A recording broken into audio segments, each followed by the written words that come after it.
নমস্কার, স্পটার নিউজে আপনাদের স্বাগত। আমি আছি মোহনবাগান তাঁবুতে। আর মোহনবাগান তাঁবুতে ইস্টবেঙ্গলের দুই প্রতিনিধি রাজীব রায় এবং এস ভট্টাচার্য, ওরা মিষ্টি নিয়ে এসেছিলেন। আমি ওদের সঙ্গে একটু কথা বলে নেব এবং আমরা পাশাপাশি জিজ্ঞেস করব মোহনবাগান কর্মকর্তাদের তাদের কী অনুভূতি। একটা জেস্চার যে দেখালেন, সবসময় সৌজন্যবোধ দেখানো হয় ইস্টবেঙ্গল ক্লাব থেকে, কি বলবেন রাজীববাবু? এটা আমাদের ক্লাবের রীতি। যে ক্লাবই কোনো টুর্নামেন্টে ভালো পারফর্ম করে আমাদের ক্লাবের তরফ থেকে তাদের পুষ্পস্তবক এবং মিষ্টি দিয়ে অভ্যর্থনা জানানো হয়, সেটাই বজায় থাকছে। অনেক সময় একটা তিক্ততা হয়, এই কলকাতা লিগ, ওয়াকওভার লিগ একটা তিক্ততা হয়েছিল, কিন্তু তার সেসবের ঊর্ধ্বে উঠে যে স্পোর্টিং মনোভাব ইস্টবেঙ্গল ক্লাব দেখালো, সেটা নিয়ে দেবাশিস বাবু একজন কর্মসমিতির সদস্য হিসেবে আপনি কি বলবেন? আমাদের লড়াইটা হচ্ছে মাঠে, কিন্তু খেলা যেই শেষ হয়ে যায় আমরা একে অপরে অপরপুরে কি বলে না, ওটাই পরিপূরক। হ্যাঁ, আমরা কেউ কাউকে ছেড়ে যেতে পারি। ওরা না থাকলে আমরাও নেই, আমরা না থাকলে ওরাও নেই। দীর্ঘদিন ধরে আপনার পরিবার ময়দানের সাথে যুক্ত, আপনি ইস্টবেঙ্গলের সমর্থক, আমরা জানি গুরুত্বপূর্ণ ভূমিকা নেন ক্লাবের কোনো অনুষ্ঠান হলে।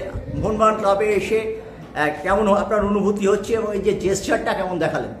হ্যাঁ, জেস্চার তো ভালো, খুবই ভালো জেস্চার। ক্লাবের তরফ থেকে এসেছি আমরা।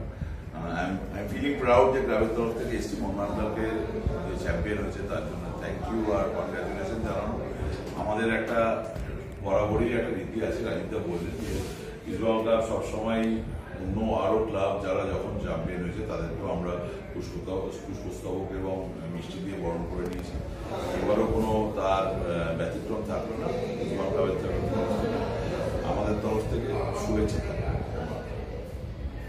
আপনারা কি চাইবেন এরপর আইএসএল কাপটাও মোহনবাগান জিতুক? কারণ বাংলার পতাকা মোহনবাগানের হাতে। দেখুন, খেলার কথা তো কিছু বলা যায় না। আমার চাওয়া নেওয়াটা কিছু হয় না। আর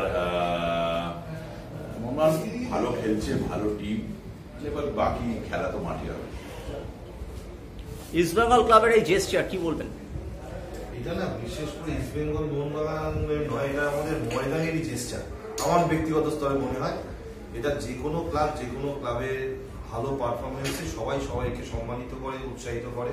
মাঠে ময়দানে খেলাটা এইভাবেই আমাদের মধ্যে বেঁচে আছে চিরকালীন তরফ থেকে, এবং এটা ময়দানের চেষ্টা আরো দিনে থাকুক। আমরা মাঠের মধ্যে আমাদের মধ্যে খেলাধুলা চলুক, তাতে একটা মানে রেশারেশি থাকুক, কিন্তু খেলার উপরে যেটা আমাদের সকলের মধ্যে যে সৌজন্যবোধ, এটা সবসময় এটাই আমরা চাই।